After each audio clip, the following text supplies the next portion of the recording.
going on in society that is very dangerous. This movement shows a real lack of concern for our fellow human.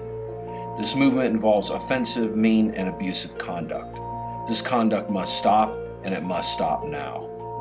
What we are talking about is the movement against lawyers. The most pervasive way in which this horrific and barbaric action is taking place is through lawyer jokes. Let's listen to some of the lawyer jokes and see how we can put an end to this horrible practice. Let us begin. Why are lawyer jokes so popular? Why do people find lawyer jokes so funny? Let's look at our first example. What is the difference between a lawyer and God? God doesn't think he's a lawyer. Lawyers often think highly of themselves and don't often listen to people, even their own clients. But who are we to judge how lawyers see themselves? Here's our second example. What do dinosaurs and honest lawyers have in common? They are both extinct. Again, we see in this example how lawyers often use big words and confuse clients about the court process that often make people think that they aren't being honest. But this really isn't fair.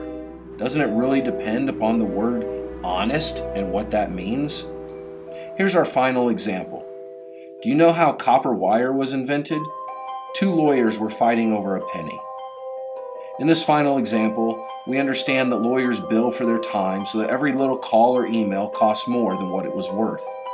The implication of this joke is that lawyers will charge for every little thing. This is totally unfair. After all, lawyers have to make a living too. So in conclusion, let's put a stop to this barbaric and outrageous practice of making lawyer jokes. Be sensitive to the needs of lawyers. After all, lawyers have feelings too. Where can you find a good lawyer? The cemetery.